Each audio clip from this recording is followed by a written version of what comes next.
If I were you, I would get the product we eat. We run? Let's run. Hey, let's go.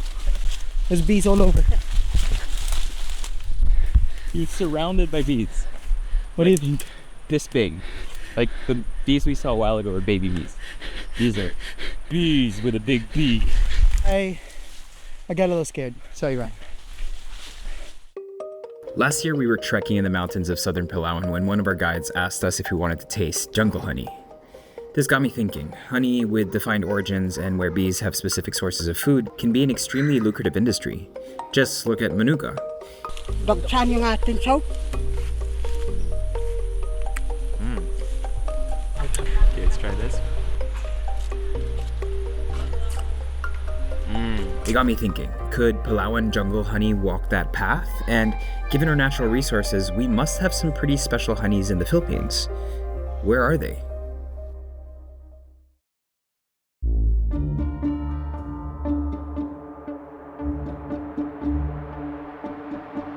Nagagalit kami doon sa namimili. Tinatanong sa amin, baka fake naman yan.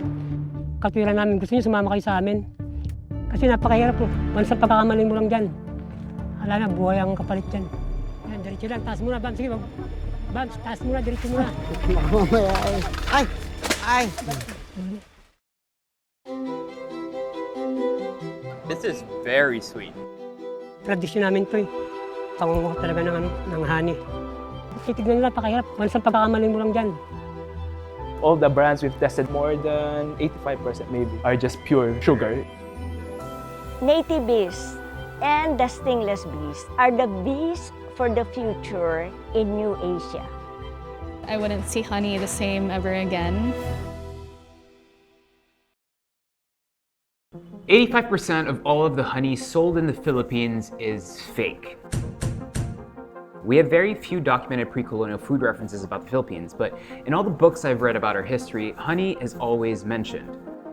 Wild honey harvesting has been done in the Philippines for centuries. So it's no surprise that out of the 8 remaining honeybee species in the world, 5 can be found in the Philippines.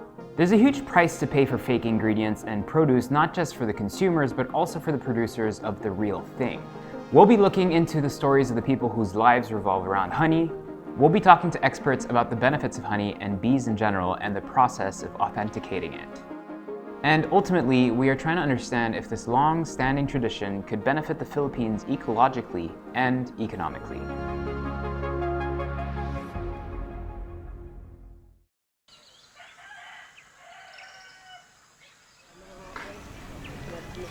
Ay, hello po.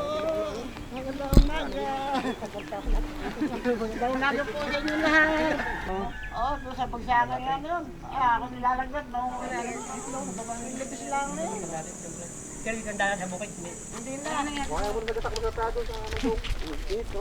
Doon na, sa may dadaanan. akit tayo rito sa ano lugar to, no? Pong Masula. Dito natin kukuhanin yung honey. Ayun. Ako po si Tony Reyes. 30 years na po ako rito. Naninirahan din sa ulingan. Lahat ng katutubo rito, ganyan ang trabaho. Nangunguha ng honey. Dahan-dahan lang at medyo matarik po ang ating nadaanan. Yun ang trabaho namin pag dating ng tag-araw.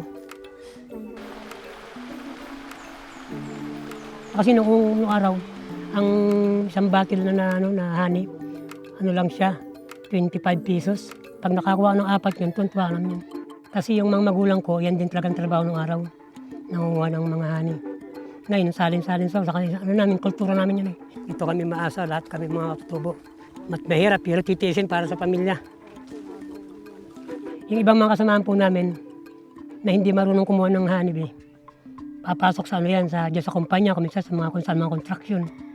Pero pag mga naalala nila yung panahon ng tag-araw na, panahon ng pulutan na, akit sa bundok yan.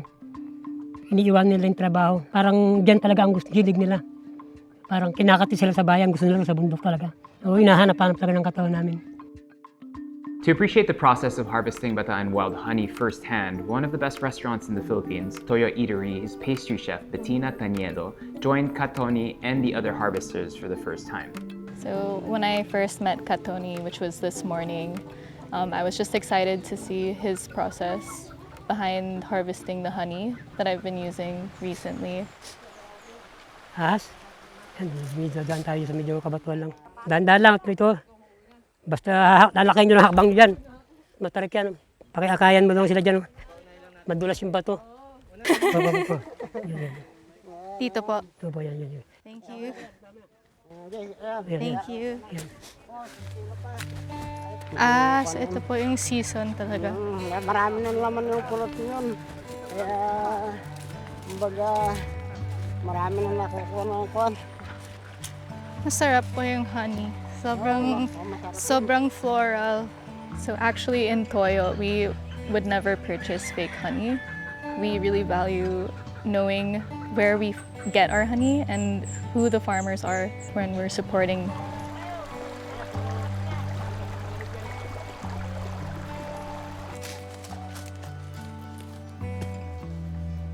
Ang namin, ang hinihintay namin dyan, yung panahon ng bulaklak.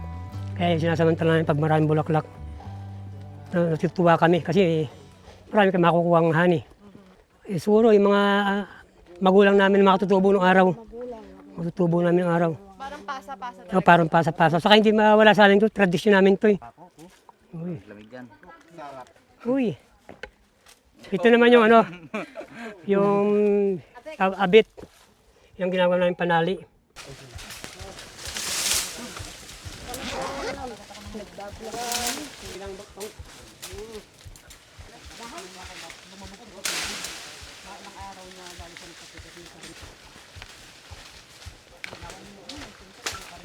Dawag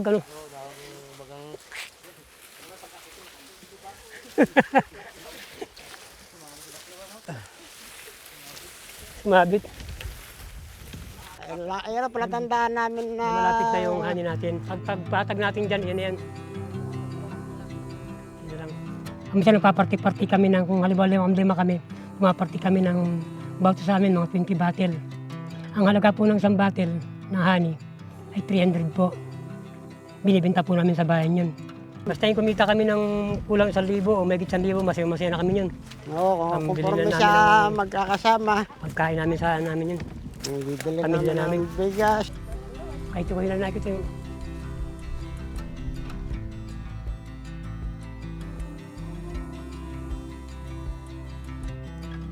Ito yung balingway.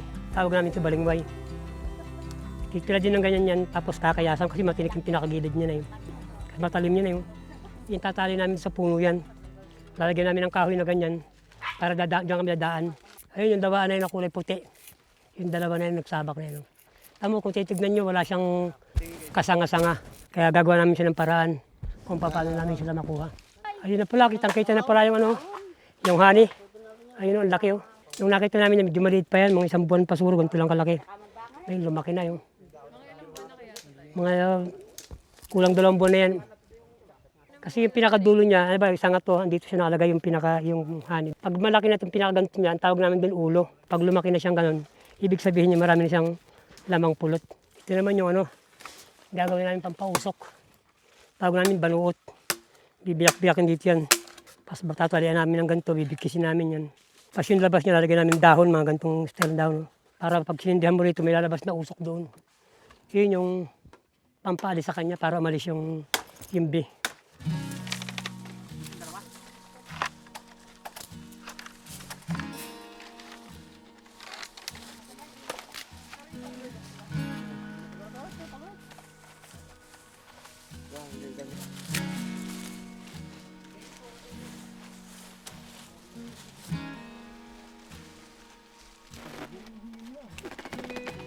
Isa pa.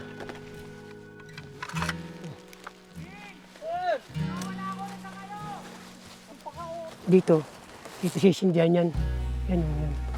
Pag nasindihan yan, dito lalabas ang usok. Ito naman, sasabit doon sa babaw sa may sanga. Sasabit siyang ganyan, para hindi siya mahulog. Kanya-kanya kaming trabaho. May mga kumukuha ng tali, mayroong gumagawa ng pampausok namin. Para pag nayari na namin matalian yung bamboo namin, papunta rin sa pangilan o sa honey. Pwede na siyang akyatin. Dugtong, Ben. Oh.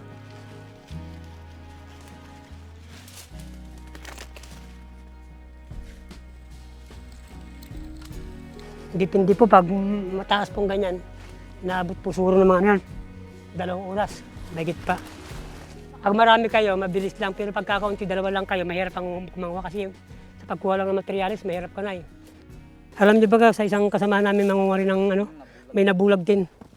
Nakagat siya, 2 mata, pamangkin ko. Ngayon bulag na siya, hindi nakakita. Kaya mahirap. 2 taon pa lang Oo. Kaya mahirap palaban yung kalikasan, kaya dapat dyan talagang diskarte, hindi basta-basta. Makagat pa tayo, hindi natin titigilan yan. Kasi yan ang pakay natin na yun. Andyan yung kabubuhay natin na yun. Diyan tayo kikita eh. Kaya minsan pag nagbibinta kami ng pulot, nagagalit kami doon sa namimili. Tinatanong sa amin, fake ba yung ano ba? Sigurado ba yung fake yung pulot nyo na yan? Baka fake naman yan. Sabi ang katwiran namin, gusto nyo sumama kayo sa amin. Kasi napakahirap, titignan nyo, napakahirap, buhay ang kapalit dyan. Once ang pagkakamaling mo lang dyan.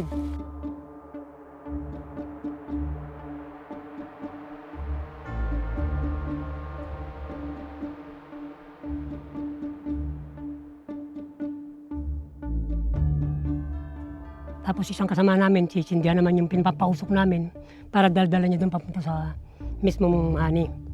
Pag napausukan namin ngayon yun, lilipad ngayon yung mga hani, aalis ngayon yun.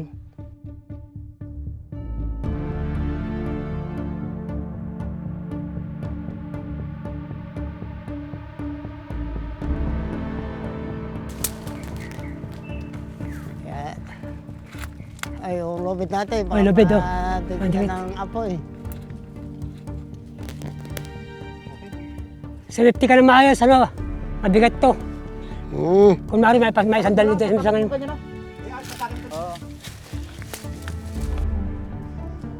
Okay, akit bams, akit. Akit bams. Baka matanggal, huwag may bitawan pag kapitan ka mo. Pag siya, may tanggal yung buho. Akit ka pa ba? Bams? Dapat pala may palasing-singan.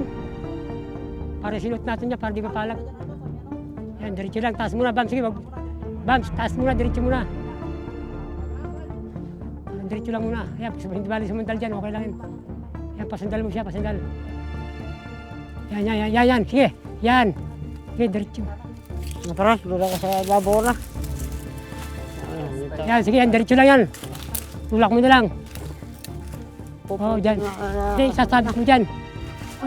Baka mamaya ay! Ay! Daras nangyayari sa amin yan. Kaya minsan naabot kami ng gabi.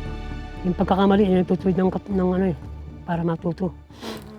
Kakamaya, no? Oo. Magkamali ka muna bago mapilpik. Ganun yan. Pag hindi ka nakamali, hindi ka matututo. Talaga. Kung bumagsak na ganyan. Bagsak na gano'n. Delikado yun.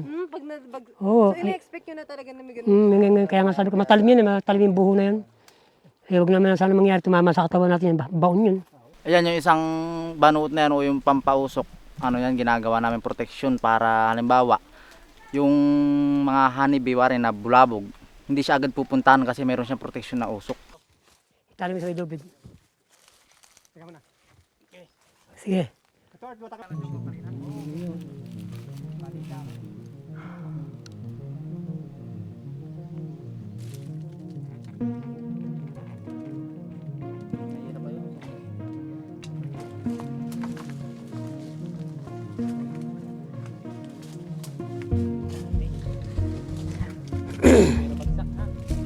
Pero bagsak ulit.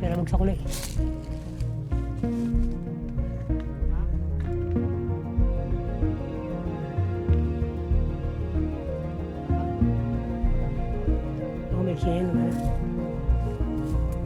Tiyataman na, baba na. Sa pula, baba na. Ayun na, lumipad na, ayun na. Kubli na. Ted, kubli na kayo. Takluban nyo lang yung mukha nyo.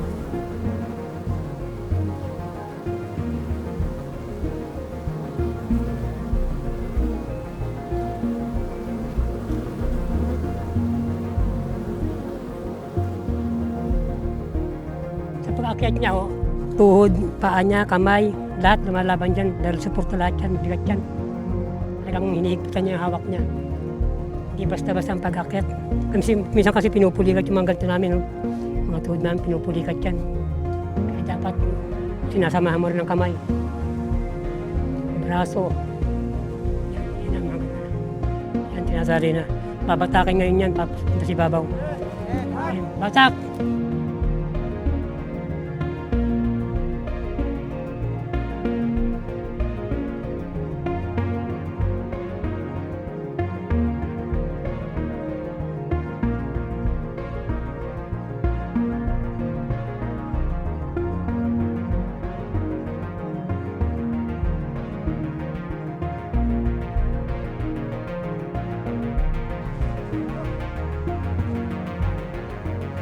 Laki pa lang. Yan, yan. Yan. Ang laki oh. Pula ka no? Yan. Ito pula to. Ito kanya. Ayan yung pala, may pulot pa yan. Ayan, pulot yan. Ayan, pulot pa yan. oh. Sige. Yan, yan. Hindi nyo tikman yan. Sige, dito. Tamis oh. Minum.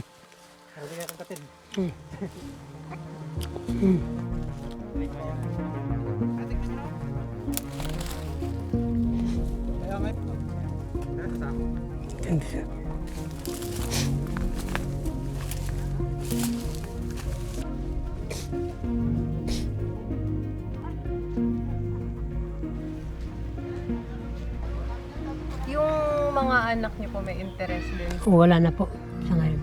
Kasi yung anak ko, pinag-aaral ko talaga. Talagang wag na ako marunong. Sabi ko nga sa anak ko, anak yung naranasan ko, wag mo nang gayahin to, kumari mag-aral ka anak. At saka pinakikita ko naman yun, sabi ko sa kanya, hirap kung paano. Wag mo nang gayahin to. Ay, may awa naman Diyos po, nakikinig yung mga anak ko, nag-aaral talaga siya. Mahagit siya na.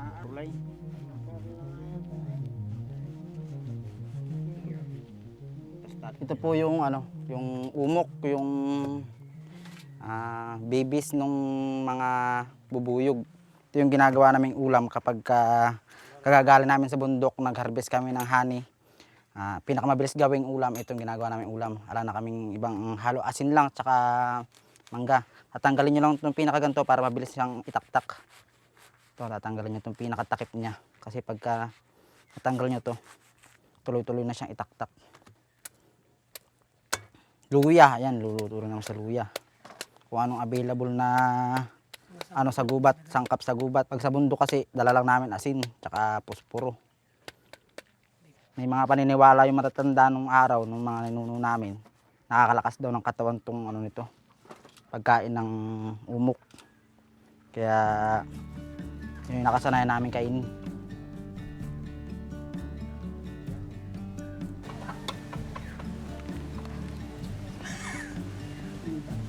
Okay. Sarap. Hindi, baka mairinan yan. Baka, sorry, bigla na itingala.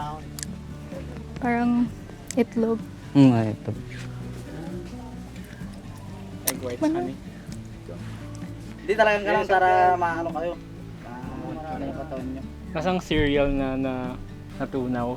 Ang rice na natunaw sa honey.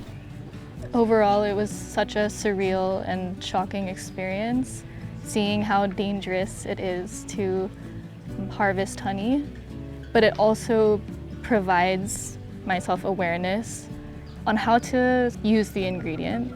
It adds sort of value to the ingredient, and it provides a story. Every time I look at the ingredient or use it, I'll know who it is from, and I'll know how to give it justice as much as I can. For me, it's always important to see them not only as ingredients, but to see more the people behind them.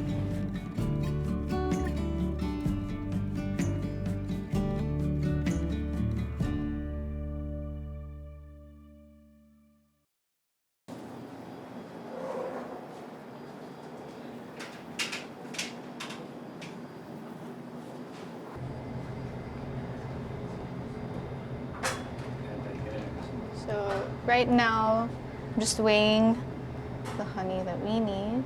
A small but crucial amount for this recipe, because without the honey, the rest of the marshmallow is not going to be nicely fluffy. So it's actually the most important ingredient for this choco mallow dish. So I'm now going to begin the process of the marshmallow. I think that the honey that we use from Bataan has a flavor that nicely reflects the rosella that we use from Abra. They both come from similar environments, from the forest mainly, and near streams. They're both very floral and subtly acidic. So I also prep gelatin. It's just water and gelatin reblooming in a stand mixer. So here at Toyo, we always start with the ingredient that's available to us and that we want to use. So surrounding that ingredient, we just find what works with it. And that pretty much goes with every dish. But we want to make sure that each one comes with a story behind it. So we think of who we want to help in that process also. And we also tend to go for literally like what is available that the farmers have and with what grows with the seasons here in the Philippines. It's super important in this process of making the marshmallow to find a good honey to use, because most of the flavor of the marshmallow, if not all, comes from the honey and the coloring that we use, which is actually natural sun-dried Rosella powder.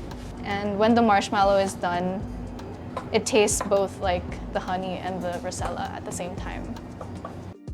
Honey is actually an invert sugar, so it helps in keeping the marshmallow moist and retaining water. Without the honey, the marshmallow is just going to be like dry and not nicely textured.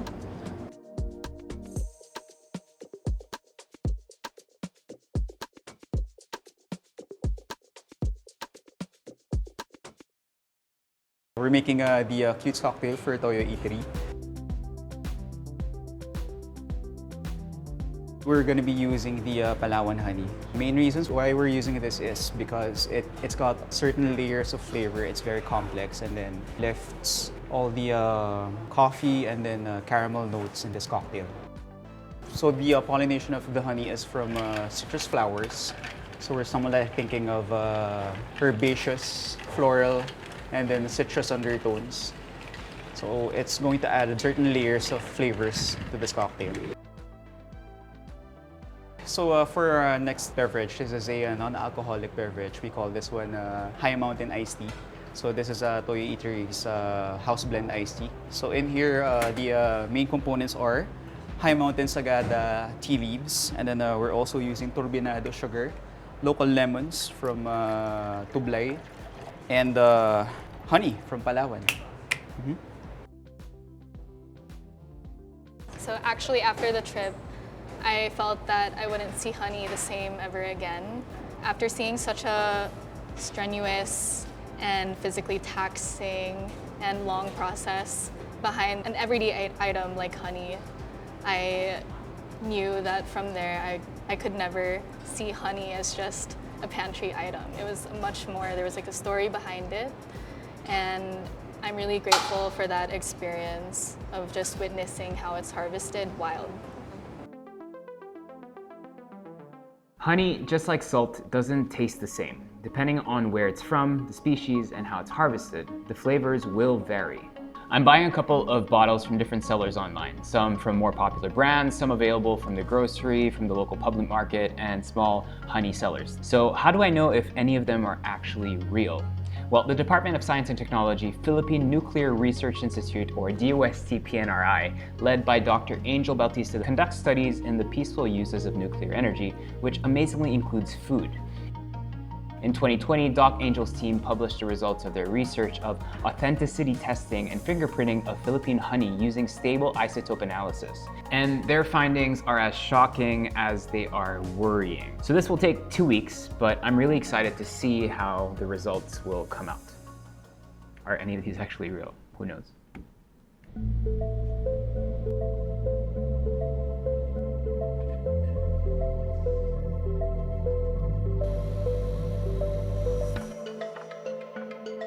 Why the interest and why the focus in honey?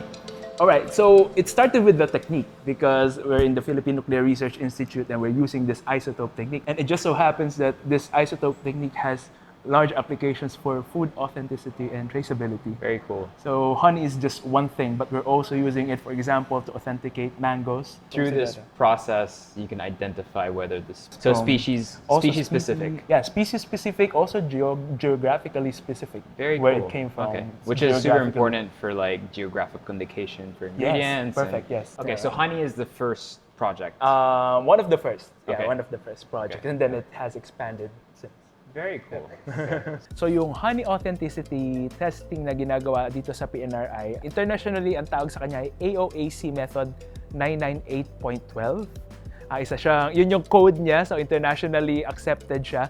Ang common name niya ay ISKIRA, Internal Standard Stable Carbon Isotope Ratio Analysis. So ang pinaka-principle ng ISKIRA, pag authentic ang honey, dapat yung fingerprint ng carbon isotope niya, nung bulk, which is mostly the sugar, yung fingerprint nun at yung fingerprint ng protein inside the honey na nanggagaling sa enzyme ng bees or sa pollen ng plants, kung authentic yung honey, dapat magkapareho yung fingerprint na yon. Bakit? Kasi isa yung pinanggagalingan nila. Kung authentic yung honey. So, nanggagaling sa halaman, through the bee, ginagawa ng bee. Pero, kapag peke yung honey, meaning pag nagdagdag ka ng sugar syrup from tubo or from mais, so mag-iiba yung fingerprint ng bulk, ng mga sugar, at may lalayo siya dun sa fingerprint ng protein. So, tinitingnan natin dalawa, yung carbon isotope ng bulk ng honey, at yung carbon isotope ng protein at yung difference ng dalawa. And yun din yung nakasaad sa ating revised Philippine National Standards. Una, yung delta carbon 13, yun yung pinakatawag. Delta carbon 13 ng bulk dapat less than negative 19.2. And yung pangalawa, yung difference ng delta carbon 13 ng protein minus ng bulk dapat more than negative 1. So yun yung pinaka-standard natin. So once we receive the samples, of course, we take note of all the important details like the sample name, when it was produced. That is important. It's also important to know what is the bee species that produce the honey, and if the beekeeper know what plants did the bee forage into to make that honey. So we take note of all those. So this is Rem, one of our analysts. So he's just pouring enough honey inside. We call them falcon tubes or tubes, just enough material for us to analyze. The particular signature for honey, it's the same for flowering plants. That's because most of the bees take their pollen, their nectar from flowering plants. But I don't know if it's fortunately or unfortunately, the ones that they usually use for adulteration or faking honey is not flowering. That is sugarcane or corn. That's what's good about isotopes. It's like a fingerprint, much like humans have fingerprints. The different species of plants or species of animals have their own fingerprints. So we could use those to authenticate. It's really shocking to know how much fake honey is out there, not just locally, but globally. Apparently, there's more honey being sold each year than what the existing populations are capable of producing, and a lot of them don't even come from countries with climate or floral resources necessary to generate this much volume of honey. This reminds me of the Honeygate scandal back in 2013, when honey processors from the US were charged with federal crimes after illegally importing adulterated honey laced with illegal and unsafe antibiotics from China. Alarming. So back to our case in point. Are any of the honeys that we sent actually real? We sent you 5 samples. You're gonna see the I just want to make sure we know the which brands. ones, Yep.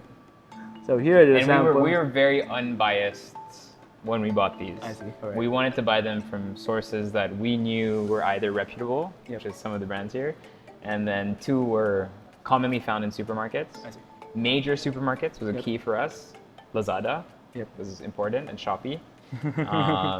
So to me, this doesn't mean anything. What happens if a bee eats sugarcane? Is that a thing? I think sometimes they do that. Okay. But we've tested so many authentic samples all over the Philippines, and we've never seen an authentic honey sample that had more than negative 19.2 value for the bulk. Got it.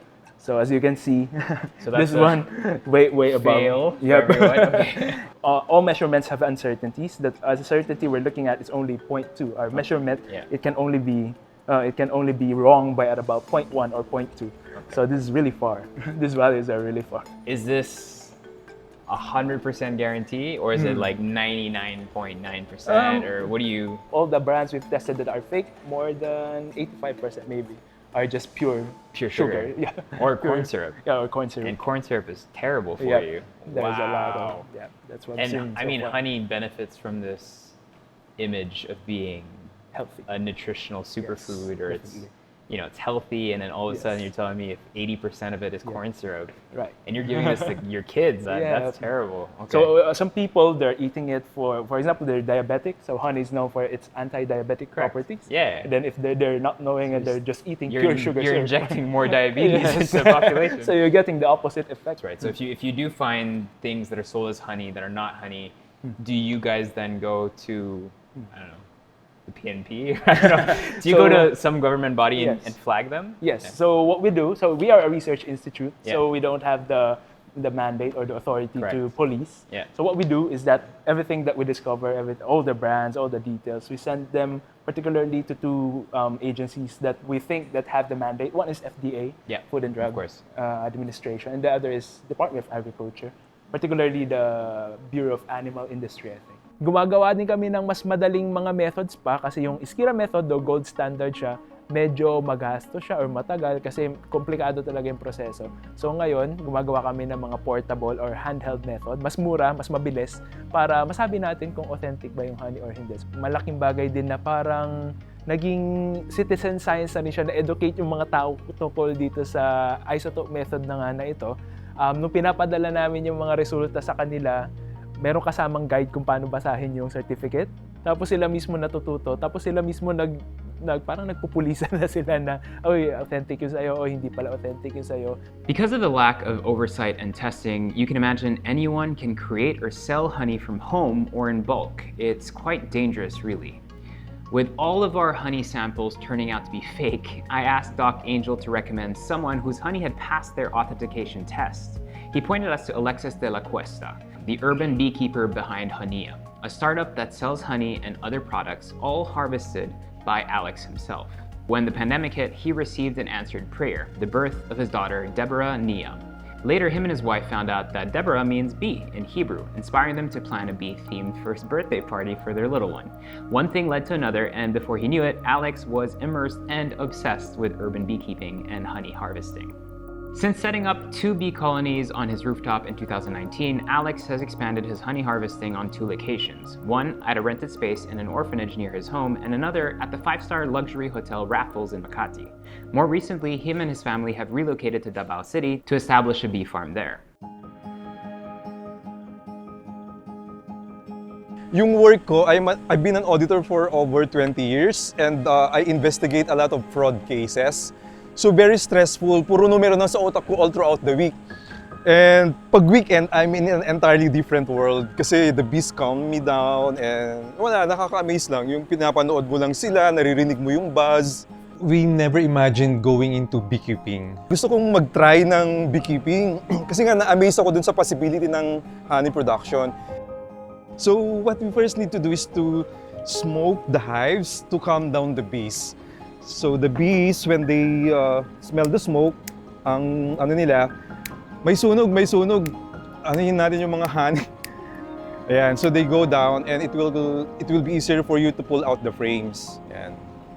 So for today, we're harvesting 9 ripe honey frames. That's approximately 18 kilos. I have to take out this.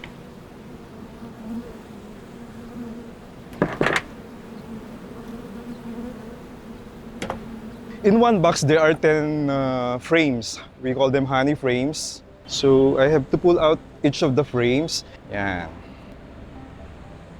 So these bees, they store honey for their future consumption. Bees are really very important to our environment. They help maintain biodiversity. So since they pollinate 1/3 of the world's favorite fruits and vegetables, we can also help in terms of food security.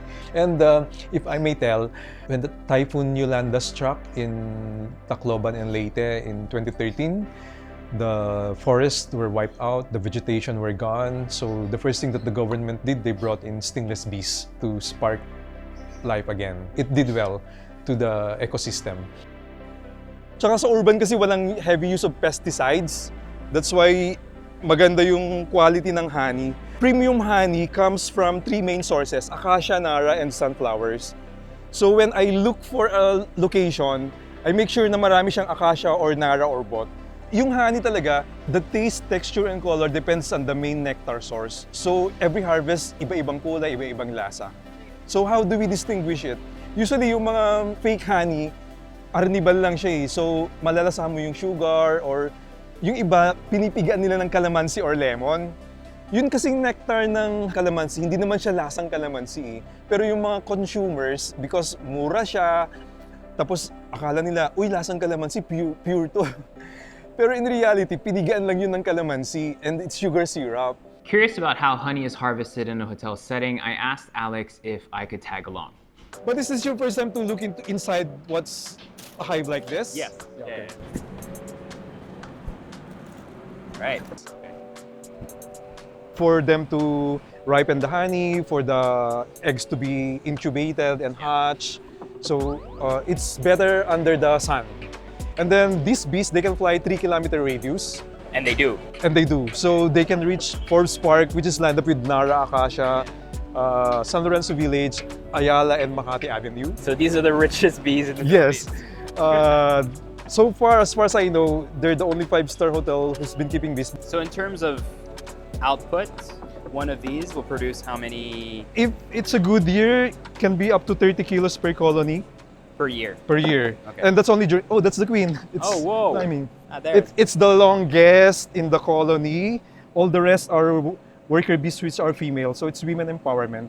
She's the one with the red thing, Yeah, right? yeah. It has a number on it. And if you see Amazing. the white larvae, the pearly white stuff inside, those Yeah. are larvae, the newly hatched. On the 9th day, they seal it with beeswax. They fill it with royal jelly, everything, the nutrition that they need. And while inside, they develop all the body parts. On the 21st day, they come out as adult bees. And the queen lays 2,000 eggs per day. Wow. Because the lifespan of these bees is 45 days. Every day, somebody dies. So they have to reproduce and they grow to the 2nd, 3rd floor. The more population inside the colony, the more that could gather nectar for honey production. Got it. Okay. They only sting when threatened. So Okay. like if you drop the frame and somebody dies, they will They'll get mad. avenge. Yeah. Harakiri, because once they sting, they die. Really? Yeah. And you know one is ready when it's... It's at least 50% sealed with beeswax. So the bees preserve it for their future consumption. So they seal it with beeswax. And they do that when they have achieved the 18 to 20% moisture content. The colony will still survive as long as you don't cut the entire All of it, comb. But yeah. if you take it out, including the larvae, they will just move to another tree and start all over again. So now they're mad, clearly. They're like... Yeah, they don't want to let They don't go. like this. Every day, from sunrise to sundown, they travel 1 hour each time, 10 hours a day, to gather nectar and produce honey. The problem with the other fraudulent beekeepers, some of them, not all of course, they sugar feed year-round, so they harvest honey year-round. Okay. Oh, if you want to see fresh combs, I think I have it here. Queen. Here. These are the fresh combs. Oh, whoa. Okay. So this you can still harvest or no more now? You can. The beeswax is edible, but not digestible. Yeah. So chew it, right? Yeah. That's the sweetest you could get. Let you try it earlier if you want to do. Well, these You want to do? This is very sweet. Yeah. It's coming from Acacia and Nara. So it's best for dessert. We use it for our ice cream. Yeah. What's the current price per kilo? For us, we sell it at 1,200. Would you say anything sold? What? 600 or 800. So 600 is a red flag. Yeah. But for the wild honey, it's cheaper because they don't have any capital. They just whenever's pick it up from available. the hive, so they Correct. can sell it cheaper. So what would you say is the most distinct tasting honey that we have in the Philippines? What are they kind of feeding on? This one, Acacia and Nara. Acacia Nara. Yeah. Okay. And that makes it unique from everywhere else in the world? Not Or necessarily, because there are also countries that have same trees, yeah. But in most countries, like in Europe, US, they usually call it monofloral. Yeah. Because there are farms, plantations of almonds. They gather almond honey. Avocados, they produce purely Pure avocado honey honey. because it's a It's in- huge correct. hectarage. So unlike in the Philippines, we don't have that much farms yet. Okay. So But if they I tend to have be- like a mango farm, and yeah, then I put up a you can say it's mango, mango honey. honey. Yeah. Have you And tried it? Yeah, mango honey comes out in January because they start to bloom by December. So we call this the extractor. It uses centrifugal force. And then once it goes through here, there's no further processes. No That's more. Ready for It's consumption. just double filtration.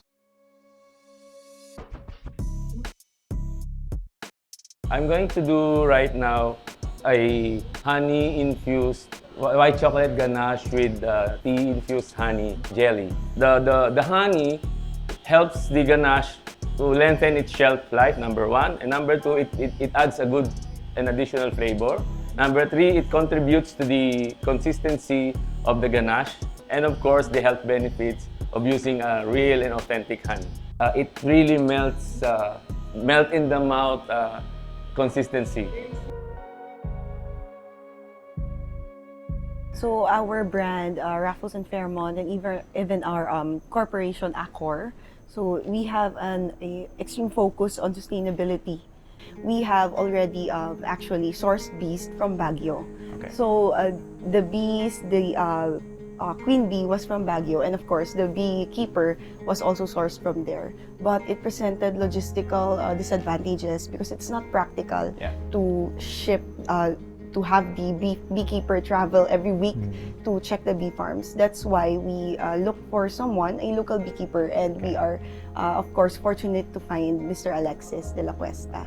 In a hotel setting, I mean, it's a great story and everything. How is that communicated? Because obviously you can't put the farms in the middle of the restaurants. Yes, so how's that communicated to keep guests? them safe? Actually, we use the products from the bees, which are the honey, in our afternoon tea sets. Okay. So we recently have our honeyholic afternoon tea, and this were with the story of the bees, allowed our guests to enjoy the produce or the honey of the bees in our in-house bee farm. Yeah. And on your side, this is the first time you did this in a hotel In setting. a hotel, yeah. As far as I know, I'm the only beekeeper for a 5-star hotel right now. Started in 2022, and I'm so happy that Raffles stopped me for this. It opened doors for me to tap other organizations. I think, I mean, that's what you want to do, right? You want to spur action. The more hotels Yes. do it, then the Yes. better it is for the general Yes. ecosystem. Because Raffles has to make sure that what they offer in their menu are made from real, authentic honey. Yes. So having it at your own site is really a guarantee already that you know how it's harvested. If the seller of your honey keeps selling honey all year round, it has the same taste, the same color, the same texture, it's highly likely that manufactured siya. So timplado yun. It's a formula. So it's a red flag already of fake honey. Our quest to understand the potential Philippine honey and the importance of bees also led us to the Mangyan indigenous people in Mindoro. We found Dr. Cleo Cervancia, widely recognized as the queen bee in both the honey industry and the academia. Dr. Cleo is a professor emeritus at the University of the Philippines, Los Baños. She is a highly respected scientist and a pioneer bee researcher, particularly in the study of stingless beekeeping in the Philippines. We can benefit a lot from the use of native bee species now because of the role in agriculture, most especially crop pollination. So kung wala tayong mga bubuyog, hindi masyadong dadami ang ating ani. At alam nyo, bukod sa tulong nito sa agriculture, pangkabuhayan, marami ding benepisyong nakukuha dito sa mga bubuyog sa pag-aalaga ng laywan. Unang-una, yung mga produkto. Siyempre kapag nadinig mo yung honey bee o bee, ang nasa isip mo ay pulot. Honey. At ang pulot, mataas ang kanyang nutritional value. Energy food. Kaya madaling ginagamit para lumakas ang katawan mo. Pag ikaw ay may sakit, nanghihina, may sipon, Beyond its health benefits, honey also holds significant economic value with its premium pricing and high market demand. It provides valuable income opportunities for farmers and beekeepers. But bees offer more than just honey. They also produce pollen and propolis. Pollen is rich in vitamin B, minerals, and amino acids, while propolis, which bees collect from plants, serves as a natural antiseptic in their hives. Among all the bee products, propolis has the highest clinical and market value because it also has potent antioxidant properties, which help eliminate harmful microbes. But not all the bee species are the same. Dr. Cleo believes stingless bees are the bees of the future, not just for the Philippines, but also all of Asia. Alam niyo yung stingless bee o lukot, naging popular lang ito sa ating bansa noong mga 1990s. And nagsimula yan noong pag-aaralan ng UPLB bee program, ang kanyang pollination efficiency. Napatotohanan natin na nagpapadami ng bunga ng mangga. Alam mo naman ang mangga, it's a high value crop. Mas malaki ang kikitain ng isang mango farmer at hindi lang yan. It can enhance the export potential of mango dahil yung mga bee-pollinated mango ay madaming katas at saka uniform yung size and shape. Nung ating i-release ito, nung malaman ng greater community, nagkaroon ng sense ang stingless bee. Kaya pinag-aralan din natin ang kanyang potential sa honey production. Ang advantage ng stingless bee ay napaka-sustainable. Kaya mong alagaan throughout the year at kayang i-manage. Kaya ang kita ay tuloy-tuloy din. Talagang sustainable yan, ikumpara natin sa mga introduced species. Dito sa atin, yung introduced species natin, yung Apis mellifera, that are the European bees. It's hardly sustainable. Napakalaki ng gastos mo, pag-aalagaan mo, at saka napaka-susceptible sa pests and diseases. At saka din high level ang management skill. Now, itong ating lukot or stingless bee, kayang-kayang alagaan ng farmer.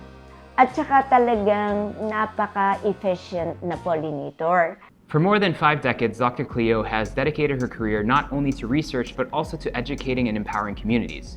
She has helped them adopt sustainable practices for managing native bees and harvesting honey, pollen, and propolis. One such community is in Barangay Loyal, Victoria Oriental, Mindoro, where residents, primarily Mangyans, who make up over 90% of the group, earn additional income while also addressing malnutrition, especially among children who consume honey as a dietary supplement. Yeah, good morning, good morning. Noon, maliliit pa itong mga batang ito. Ang lalaki na ngayon, mga binatilyo na, ano? Ako po si Rodang Mabunga. Ako po yung unang-unang naging presidente po ng Pulot Tadyawan Association. Ang tribong Tadyawan po ay isang uri ng mangyan na kabilang sa 7 tribo sa Oriental Mindoro. Ang pangunahing kinabubuhay po ng Tadyawan ay ang pagtatanim ng mga puno. Ang honey po ay isa din pong kinukuhanan ng kabuhayan ng mga Tadyawan. Dati po ang wild po yung kinukuha nila. Ngayon, para pong naisip po ng tumulong po sa amin na mas mapanganib po yung wild na kuhanan ng mga honey. Kaya po, binigyan po kami ng tulong ng stainless bee para hindi naman po talagang mapanganib yung pagkuha ng pulot. Now we promote the use of native bees in rural areas, in communities like in Mindoro, there is a Mangyan community. Now the aim of which is for them to get additional income. And not only that, now because the honey that can be harvested from the colony can be a source of nutrition for the children. Okay. So we started actually in late 90s together with a foundation. At present, we have at least 4 communities in Victoria, in Mindoro.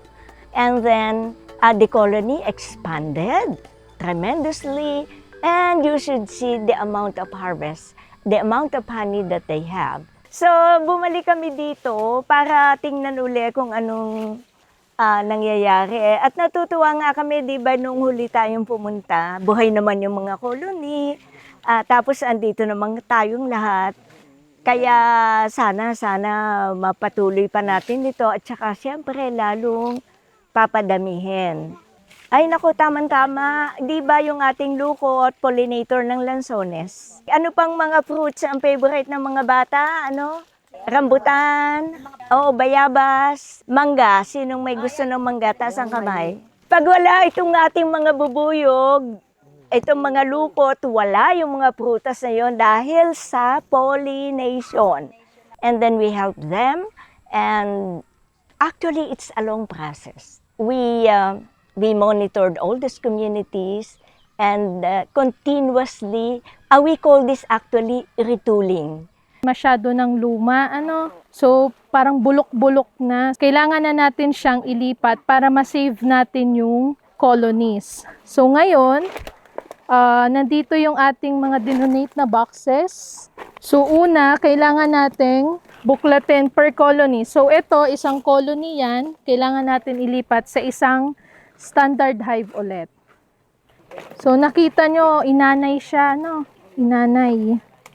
Pero buhay pa ang kanyang mga... Buhay pa ang colony. Kasi nakikita nyo may mga lumalabas. So dahil tagbulaklak ngayon, talagang kitang-kita nyo na madami siyang nagawang dugos, honey, pulot, at saka pati pollen. So ito, pwede natin siyang i-harvest kasi ang main goal natin is makuha lang yung brood. Nakaabot na tayo doon, so dapat doble ingat na tayo sa pagtatapyas ng pagkain. Ito ang iingatan nyo na lahi, ha? Kung ano yung naging itsura niya nung kinuha natin, dapat ganun din ang magiging itsura niya pag nilipat natin sa box. Parang ina-arrange lang natin sa kung ano yung... So, paano natin siya kinuha? Yes. Lilipat lang kayo ng tirahan. Yan, bago na ang bahay nyo. Uy, ang ganda, naka-arrange yung kanilang actual talagang nakuha ito. Yung tamis po ng mga simasim. Ang sinusupsup nila, propolis. Tapos may honey. Kaya iniluluwa naman nila yung propolis kasi kinukuha uli yun ng mga bees. At saka pwede din nating i-process yun. Ginagamit natin paggagawa ng sabon. At saka mataas ang clinical value or medicinal value ng propolis. Ang propolis ay dagta ng halaman na kinukuha ng mga stingless bee para gawin nilang pampatibay sa kanilang nest. Yun yung building block. Our strategy is that they produce and then we buy. This is to ensure the quality while we also have a good, modest like processing facility and return to them exactly how much we sold. Now it goes back to them, and that will sustain their operation and of course, additional income for them. In the process of asking ourselves about all the great things that could be for Filipino honey, we came across the current superfood darling in the honey world, manuka. Traditionally, the manuka bush has been valued by the Maori people for its healing properties. Consequently, manuka honey was discovered by Kiwi beekeeper Terry Bone in the 1970s, who noticed bees gathering nectar exclusively from the manuka bush flowers. In the 1980s, Dr. Peter Mullen, a biochemist at the University of Waikato, delved deeper into its unique antibacterial properties, linking them to high levels of MGO. This breakthrough propelled manuka honey in the spotlight for all its health benefits. To gain deeper insights, we reached out to the Manuka Health New Zealand, a leading global brand in manuka honey. Founded in 2006, the company has dedicated years to researching the exceptional properties of manuka honey and propolis. Hi, my name is Kannan Subramanian. Most honeys are antibacterial, but they are antibacterial at a higher concentration, possibly at 80 to 100% concentrations. And the honeys also have something called hydrogen peroxide, which is a compound that's antibacterial. But all these things start going down when the honey is diluted. For example, when we ingest the honey or when we apply it on the wound surface, it starts to get diluted with the body fluids. And once that happens, the concentration goes down and the honey is no longer antibacterial. Whereas with Manuka honey, we've got MGO and other polyphenolic markers that are present in the Manuka honey that even at such low concentrations of 5 to 15%, it has shown to be effective against many microbes. New Zealand Manuka honey is special because it's a very rare and precious natural product that is harvested only in a very short window of time. It's 4 to 6 weeks, and it's weather dependent and where we place the hives and how we get that precious honey. So it's a combination of all these factors that makes it much more precious to collect this Manuka honey. And we all know that bees fly for a range of 10 to 12 kilometers. And having Manuka and nothing but Manuka flowers is very important to get pure Manuka honey, and then harvesting. And it's the New Zealand's unique climate conditions and terroir that gives it the beautiful Manuka honey. And this is only 1/3 of the process. But apart from this, there is an extraction process once the honey is collected. And the key difference with Manuka honey is it takes a long period of time. In some cases, it takes up to 2 years to get a honey from when it is harvested to when it is bottled and when it is supplied to the market. And this is a long process because Manuka honey is a matured honey. We look for a particular compound called MgO, and this has to be increased through the process of maturation. Manuka Health has got a huge focus on sustainability and cares for the bees, people, and the land that brings together this honey. The Philippine honey industry can definitely learn a lot from Manuka Honey's example in terms of quality assurance, sustainability, and consumer education. It's evident how much thought, effort, and resources they pour into their product to maximize its global potential and marketability. Considering where the Philippines is currently in terms of beekeeping and the honey market at large, we definitely have a long way to go both locally and internationally, which leads us to our final big question. What can we do to help bring Philippine honey to its sweet success? Yung mga peking honey, mga adulterated honey, it negatively set back the Philippine beekeeping industry. Kasi yung mga authentic beekeepers, yung mga produkto nila parang nasasapawan nitong adulterated honey. There has to be some kind of regulation that those who are selling those suspicious honey once tested to be fake, they should be penalized, or the government should be able to pull out those stocks. Unfortunately, we don't see that happening yet. So people keep on being deceived into buying these cheap fake honey products.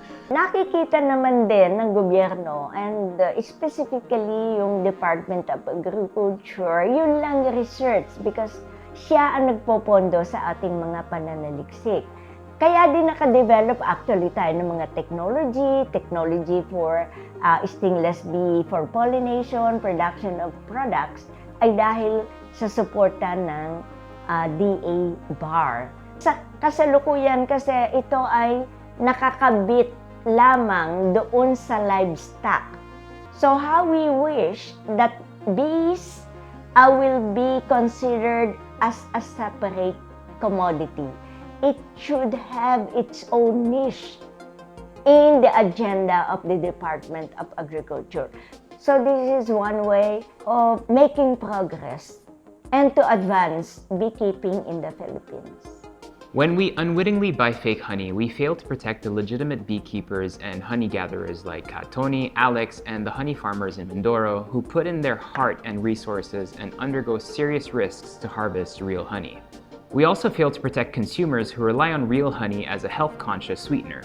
Forest honey, often harvested by IP communities, usually comes with history and traditions passed down from generations, things that are lost when we fail to support them. We also undermine their traditional ecological knowledge and diminish awareness on local native bees and forest honey origins, which are already invisible to many Filipinos. Ultimately, Filipino products like honey will always suffer due to the lack of systems in place to ensure only authentic ones can be sold in the market. How can we maximize the potential of our local honey and draw lessons from other countries with renowned honey varieties like New Zealand's Manuka honey, Grenada's Acacia buckwheat, orange blossom, and the UK's sea lavender? Is geographical indication or GI possible for honey harvested in different parts of the Philippines? What will it do for our local honey? These are some of the questions we need to keep asking ourselves, each other, our lawmakers, and change makers until we find some answers. Who knows, with persistence and genuine support, we may even become part of those answers ourselves.